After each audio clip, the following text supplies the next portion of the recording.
ಅದರಿಂದ ಸರ್ ಈಗ ಎಲ್ಲವೂ ನೀವು ಮಾಡ್ತಾ ಇರೋದು ಬಡವರಿಗೋಸ್ಕರ ಎಲ್ಲ ಮಾಡ್ತಿದ್ರಿ, ಇದು ಯಾಕೆ ಸುಮ್ಮನೆ ಹೇಳ್ಕೊಂಡ್ರಿ ಜಮ್ಮು ಕಾಶ್ಮೀರ ವಿಶೇಷ ಸ್ಥಾನಮಾನ? ನೋಡಿ, ನಾನು ಇಷ್ಟೇ ಹೇಳಬಲ್ಲೆ, ಜಮ್ಮು ಕಾಶ್ಮೀರ ಏನು ಬಿ ಜೆ ಪಿಯವರು ಪ್ರತಿಪಾದಿಸ್ತಾ ಇದ್ದಾರೆ ವಿಶೇಷ ಸ್ಥಾನಮಾನ ಇದ್ದರೆ ಅದು ದೇಶದ ಇಂಟಿಗ್ರಲ್ ಪಾರ್ಟೇ ಅಲ್ಲ ಅಂತ. ಈಗ ವಿಶೇಷ ಸ್ಥಾನಮಾನ ಇದ್ದಿದ್ದಿಷ್ಟು ವರ್ಷ ಏನಲ್ಲಿ ನಮ್ಮ ಅಲ್ಲಿಗೆ ಆ ವಿಶೇಷ ಸ್ಥಾನದಲ್ಲಿ ಆಡಳಿತವಾದ ಸರ್ಕಾರ ಎಲೆಕ್ಷನ್ಗಳಾಗಲಿಲ್ವಾ, ಸರ್ಕಾರಗಳಿರಲಿಲ್ವಾ, ಚುನಾಯಿತ ಸರ್ಕಾರಗಳಿರ್ಲಿ. ಇವರೇ ಒಂದ್ಸಲಿ ಹೋಗಿ ನಮ್ಮ ಕಟುವೈರಿ ಪಾಕಿಸ್ತಾನ್ ಪ್ರೇಮಿ PDP ಅವ್ರ ಜೊತೆ ಸೇರ್ಕೊಂಡಲ್ಲಿ ಸರ್ಕಾರ ಮಾಡಿದ್ರು. ಅವಾಗಲೂ ಇದಿತ್ತು ತಾನೇ ಆರ್ಟಿಕಲ್ 370. ಅವಾಗ ಇವ್ರಿಗೆ ಅದು ನೆನಪಾಗ್ಲಿಲ್ವಾ? ಇವರು it is just what is the difference? Why it needs need is something different. Why it is point mislead ಯಾಕೆ ಮಾಡ್ತಾ ಇದ್ದಾರೆ? ಮಿಸ್ಲೀಡ್ ಅಲ್ಲ, ಟು ದಿ ಪಾಯಿಂಟ್ ಬರೋಣ ಸುಧೀಂದ್ರ ಸರ್. ಜಮ್ಮು ಕಾಶ್ಮೀರಕ್ಕೆ ವಿಶೇಷ ಸ್ಥಾನಮಾನ ಕೊಡುವಂತ ಅಗತ್ಯತೆ ಏನಿದೆ? That's my point. ಈಗ ಜಮ್ಮು ಕಾಶ್ಮೀರಕ್ಕೆ ವಿಶೇಷ ಸ್ಥಾನಮಾನ ಆ ಕಾಲದಿಂದನೂ ಅದರದೇ ಆದ ಒಂದು ಈಗ ಅವಶ್ಯಕತೆ ಇದೆಯಾ ಅಂತೇಳಿ ಆ ಸಂದರ್ಭ ಬಂದಿತ್ತು, ಆ ಸಂದರ್ಭದಲ್ಲಿ ಕೊಟ್ಟರೆ ಓಕೆ ಫೈನ್. ಆ ಸಂದರ್ಭದಲ್ಲಿ ಇನ್ನು ಇವತ್ತು ಕೂಡ ಇವಾಗಿನ ಪರಿಸ್ಥಿತಿಯಲ್ಲೂ ಕೂಡ ಏನು ಇವರು ಬದಲಾದ ರೂಪ ಅಂತ ತೋರಿಸ್ತಾ ಇದ್ದಾರೆ. Reality no one nose.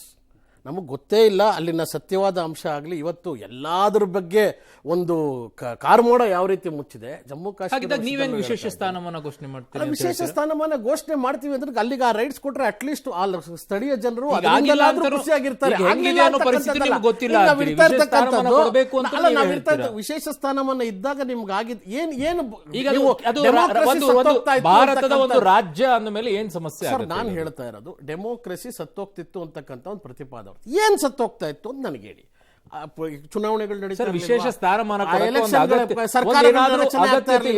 ನೀವೇ ಸರ್ಕಾರ ಮಾಡಿರ್ಲಿಲ್ವಾ?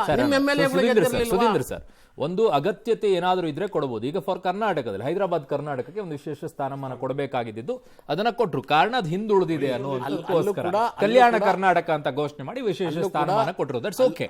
ಕಾಶ್ಮೀರಕ್ಕೆ ಏನಿದೆ? ಜಮ್ಮು ಕಾಶ್ಮೀರದ ಸ್ಥಳೀಯ ಏನು ಒಂದು ಇದಿದೆ, ಟೆರರಿಸಂ ಇತ್ತು, it was very disturb state ಇತ್ತು.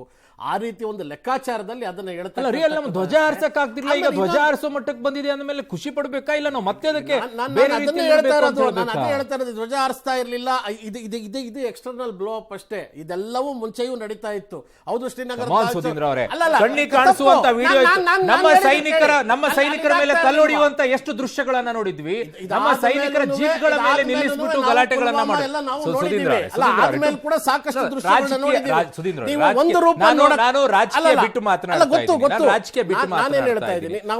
ರಾಜಕೀಯದ ಅಗತ್ಯತೆ ಇಲ್ಲ ನನಗೆ. ನನ್ನ ಸೈನಿಕರ ವಿಚಾರದಲ್ಲಿ ಅಲ್ಲಿ ಗೌರವ ಸಿಗೋ ರೀತಿಯಲ್ಲಿ ಆಗಿದೆ. ನನಗೆ ಅದೊಂದು ಹೆಮ್ಮೆಯ ವಿಚಾರ ಇದೆ. ದಯವಿಟ್ಟು ಆ ವಿಚಾರದಲ್ಲಿ ಹೋಗಬೇಡಿ. ಮತ್ತೆ ವಾಪಸ್ ಅಲ್ಲಿ ಯಾವನಿಗೂ ಒಂದಿಷ್ಟು ವಿಶೇಷ ಸ್ಥಾನಮಾನ ಕೊಟ್ಬಿಟ್ಟು ಅವ್ನು ನನ್ನ ಸೈನಿಕರಿಗೆ ಕಲ್ಲು ಹೊಡೆಯೋದು, ಅವನ ಜೀಪ್ಗಳನ್ನು ನಿಲ್ಲಿಸೋದು, ಅವ್ರ ಮುಂದೆನೆ ಅಲ್ಲಿ ರಾಜಾರೋಷವಾಗಿ ಓಡಾಡೋದು, ಇಂಥವೆಲ್ಲ ಮಾಡಕ್ ಹೋಗ್ಬೇಡಿ. ಸೈನಿಕರಿಗೆ ಸಂಪೂರ್ಣ ಸ್ವಾತಂತ್ರ್ಯ ಅವಾಗ್ಲೂ ಇತ್ತು, ಇವಾಗ್ಲೂ ಇದೆ, ಮುಂದೆ ಎಂತ ದೃಶ್ಯಗಳಿದ್ರು ಜನರ ಮುಂದೆ ಇದೆ.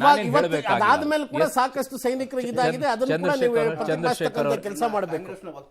ಈಗ ಬದಲಾಗಿದೆ ಅಂತ ಹೇಳಿ ಯಾರಿಗ್ ಗೊತ್ತು ಅಂತ ಹೇಳಿ ಇವ್ರದೇ ರಾಹುಲ್ ಗಾಂಧಿ ಅವರು, ಪ್ರಿಯಾಂಕಾ ಗಾಂಧಿ ಅವರು ಹೋಗಿ ಚೆನ್ನಾಗಿ ಇಲ್ಲಿ ಗುಲ್ಮಾರ್ಗಲ್ಲಿ ಇದನ್ನ ಸ್ನೋನ ಎಚ್ಚಾಡ್ಕೊಂಡು ಆಟ ಆಡಿದ್ರು, ದೊಡ್ಡ ಇದನ್ನ ಮಾಡಿದ್ರು. ಅದಾದ್ಮೇಲೆ 3 ಸ್ಟಾರ್ಟ್ಅಪ್ಗಳು ಕಾಶ್ಮೀರದ ಅಲ್ಲಿರ್ತಕ್ಕಂಥ ಕಲ್ಲೆಚ್ಚುತ್ತಾ ಇರ್ತಕ್ಕಂತಹ ಹುಡುಗರ 3 ಸ್ಟಾರ್ಟ್ಅಪ್ಗಳು ಇವತ್ತು ಡೆವಲಪ್ ಆಗಿದ್ದು ನಾವು ಇದರಲ್ಲಿ ನೋಡಿದ್ವಿ. 3 ಸ್ಟಾರ್ಟ್ಅಪ್ಗಳು ಇವತ್ತು ಎಲ್ಲ ರಂಗದಲ್ಲೂ ಬೆಳೀತಾ ಇದೆ. ಕಾಶ್ಮೀರ ಅಂತಕ್ಕಂಥದ್ದು ಬೇರೆಯವರು ಹೇಳ್ತಿಲ್ಲ, ಕಾಶ್ಮೀರವೇ ಇವತ್ತು ಎದ್ದೆದ್ದುಕೊಂಡು ಹೇಳ್ತಾ ಇದೆ. ಟೂರಿಸಂ ಜಾಸ್ತಿ ಆಗಿದೆ, ಇನ್ವೆಸ್ಟ್ಮೆಂಟ್ ಜಾಸ್ತಿ ಆಗಿದೆ, ಎಲ್ಲ ಬಂದ್ಬಿಟ್ಟು ಇನ್ವೆಸ್ಟ್ಮೆಂಟ್ಗಳಾಗ್ತದೆ. ಇವತ್ತು ಅಲ್ಲಿ ಬದುಕೋದಿಕ್ಕೆ ಏನು 16,000 ಬರೀ ಏನು ಪೇಯಿಂಗ್ ಗೆಸ್ಟ್ ಹೌಸ್ಗಳು ಇದರಲ್ಲಿ ಶುರುವಾಗಿದೆ ಬರೀ Srinagar ನಗರದಲ್ಲೇನೆ.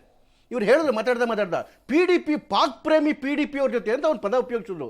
PDP India Alliance, Pak ಪ್ರೇಮಿ ಇಂಡಿಯಾ ಅಲಯನ್ಸ್ನ ಯಾಕೆ ಇಟ್ಕೊಂಡಿದ್ದೀರಾ ನೀವು ಇಟ್ಕೊಂಡಿದ್ದೀರಾ? ಇದು ಎರಡನೇದು. ಮೂರನೇದು ನೋಡಿ, ಯಾಕೆ ಇವತ್ತು ಕಾಶ್ಮೀರವನ್ನು ಮತ್ತೆ ತುಂಡು ಮಾಡಬೇಕು ಅಂತ ಹೊಟ್ಟಿದೆ ಅಂದರೆ ಕಾಂಗ್ರೆಸ್ DNA ನಲ್ಲೇ ಇರ್ತಕ್ಕಂಥದ್ದು.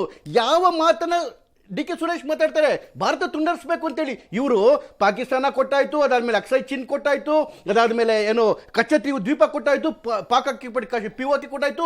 ಇವರ ಒಂದು ಭಾರತವನ್ನು ತುಂಡು ಮಾಡಾಯ್ತು. ಕೇವಲ 2 ತಿಂಗಳ DK ಸುರೇಶ್ ಹೇಳ್ತಾರೆ ನಾವು ಭಾರತವನ್ನು ತುಂಡು ಮಾಡಬೇಕು ಅಂತೇಳಿ. ಮ್ಯಾನಿಫೆಸ್ಟೋದಲ್ಲಿ ಅದೇ ಬರುತ್ತೆ, ನಾವು ಕಾಶ್ಮೀರವನ್ನು ಅಂತೇಳಿ. ಇವತ್ತು ಯಾಕೆ ಕಾಶ್ಮೀರವನ್ನು ವಾಪಸ್ ಕೊಡಿ ಅಂತ ಹೇಳ್ತಾ ಇದ್ದಾರೆ? 2,000 ಸ್ಕ್ವೇರ್ ಕಿಲೋಮೀಟರ್ ಚೈನಾ ಕೊಟ್ಟಿದ್ದೀರಾ, ಆಗೋಯ್ತು ಅಂತ ಹೇಳಿದ್ರೆ ಆವತ್ತು ಶೇಖ್ ಅಬ್ದುಲ್ಲಾ ಕೊಟ್ಟಾಗ ಇದೇ ಅಂಬೇಡ್ಕರ್ ಅವರು ವಿರೋಧ ಮಾಡಿದಾಗ ನೆಹರು ಅವರು ಹೇಳಿದ್ರು ಇವನ್ ಸಂವಿಧಾನದಲ್ಲಾಗಿದೆ ಇಟ್ಸ್ ಎ ಟೆಂಪರರಿ ಅರೇಂಜ್ಮೆಂಟ್ ಅಂತ ಹೇಳಿ 370 ರಿಸರ್ವೇಶನ್ ವಿಷಯದಲ್ಲಿ ಕಾಂಗ್ರೆಸ್ ಇವತ್ತು ಮ್ಯಾನಿಫೆಸ್ಟೋದಲ್ಲಿ ಏನು ಆ ಒಂದು ವರ್ಗವನ್ನು ಮತವನ್ನು ಸೆಳಿಲಿಕ್ಕೆ ಮಾಡ್ಕೊಂಡಿರ್ತಕ್ಕಂಥ ಅವರ ಹೇಗೆ ಕಾರಣನೋ ಅದೇ ರೀತಿ ಇದು ಓಲೈಕೆ ರಾಜಕಾರಣಕ್ಕೂ ಮತ್ತೊಂದು ಅಂಶ. ಯಾವುದು ಜಮ್ಮು ಕಾಶ್ಮೀರಕ್ಕೆ ವಿಶೇಷ ಸ್ಥಾನ ಓಲೈಕೆ ಹೇಗಾಗುತ್ತೆ? ಅಲ್ಲ ಖಂಡಿತವಾಗಿಯೂ. ಯಾಕೆಂತಂದ್ರೆ ನಮ್ಮ ರಾಜ್ಯದಲ್ಲಿ ನಾವು ನೋಡಿದ್ದೀವಿ, ಯಾವುದೇ ಕಾರಣಕ್ಕೂ ಇಸ್ಲಾಮಿಕಲ್ಲಿ ಒಬ್ಬ ವ್ಯಕ್ತಿಯ ಒಂದು ಜಯಂತಿಯನ್ನು ಮಾಡೋಲ್ಲ. ಆದ್ರೂ ಸಹ ಮಾನ್ಯ ಸಿದ್ದರಾಮಣ್ಣವರು ವೈಯಕ್ತಿಕವಾಗಿ ಅದನ್ನು ತಗೊಂಡು ಇಲ್ಲಿ ಟಿಪ್ಪು ಜಯಂತಿಯನ್ನು ಮಾಡ್ಲಿಕ್ಕೆ ಹೊರಟು ಇಲ್ಲಿ ಏನು ಬೆಂಕಿ ಇಟ್ಟರು ಬಿಟ್ರಲ್ಲ. ಈಗ ಅಲ್ಲ ಯಾವಾಗ ಗಲಾಟೆ ಆದ್ಮೇಲೆ ಬಿಟ್ರು, ಅಲ್ಲಿವರೆಗೂ ಎಲ್ಲಿ ಬಿಟ್ಟಿದ್ರು ಅಂದ್ರೆ ಇವರು ವಾಲಂಟಿಯರ್ ಆಗಿ ಓಲೈಕೆ ಮಾಡುವಂಥದ್ದು. ಈಗ ಜಮ್ಮು ಕಾಶ್ಮೀರದಲ್ಲಿ ಒಂದು ಹಂತಕ್ಕೆ ಬರ್ತಿದೆ. ಖಂಡಿತವಾಗೂ ಇವತ್ತು ಟೂರಿಸ್ಟ್ ಜಾಸ್ತಿ ಇದ್ದಾರೆ, ಬೇರೆದೆಲ್ಲ ನಾವು ನೋಡೋಣ, ಅದು ಕಾಲ ಬೇಕಾಗುತ್ತೆ. ಆದರೆ ಟೂರಿಸ್ಟ್ಗಳು ಜಾಸ್ತಿ ಸರ್. ಇವತ್ತು ನಾನು ಜಮ್ಮು ಕಾಶ್ಮೀರಕ್ಕೆ ಹೋಗಿದ್ದೀನಿ, ಪ್ರತಿಯೊಂದು ಭಾಗನೂ ಸಹ ನಾವು ನೋಡಿದ್ದೀವಿ. ಅಲ್ಲಿ ಟೂರಿಸಂ ಮೇಲೆ ಎಷ್ಟು ಡಿಪೆಂಡ್ ಆಗಿರ್ತಾರೆ ಅಂತಂದ್ರೆ ನೇರ್ಲಿ 60% ಡಿಪೆಂಡ್ ಆಗಿರ್ತಾರೆ.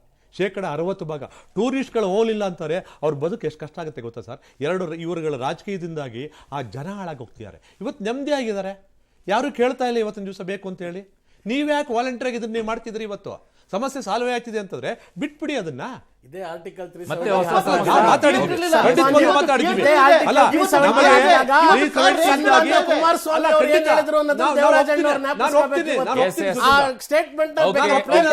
ನನ್ನ ಸಮಯ ಮುಕ್ತಾಯವಾಗಿದೆ. ತುಂಬಾ ಧನ್ಯವಾದಗಳು ನನ್ನ ಕಾರ್ಯಕ್ರಮದಲ್ಲಿ ಭಾಗವಹಿಸಿದ್ದಕ್ಕೆ. ತುಂಬಾ ಧನ್ಯವಾದಗಳು. ಒಂದು ಸಮಸ್ಯೆ ಬಗೆಹರಿತಾ ಇದೆ ಅಂತಂದಾಗ ಆ ಸಮಸ್ಯೆಯನ್ನ ಬಗೆಹರಿಯಕ್ಕೆ ಬಿಟ್ಬಿಡ್ಬೇಕು. ಮತ್ತೆ ಅದನ್ನ ವಾಪಸ್ ನಾನು ಹಳೇದಕ್ಕೆ ಇಟ್ಬಿಟ್ಟು ಅದರಿಂದನೇ ಸಾಲ್ವ್ ಆಗುತ್ತೆ ಅಂತ ಹೋಗೋದು ಸರಿಯಲ್ಲ ಅಂತೇಳಿ ಇನ್ನುಳಿದಂತ ಎಲ್ಲಾ ಗ್ಯಾರಂಟಿಗಳನ್ನ ತಗೊಂಬನ್ನಿ. ನಿಮ್ಗೆ ಏನ್ ಸಾಧ್ಯ ಸ್ವೀಕಾರ ಮಾಡೋದು ಬಿಡೋದು ಜನರಿಗೆ ಬಿಟ್ಟಿದ್ದು, ಹೇಗೆ ಸ್ವೀಕಾರ ಮಾಡ್ತಾರೆ ಅಂತ ನೋಡೋಣ ಏನಾಗುತ್ತೆ ಅಂತೇಳಿ.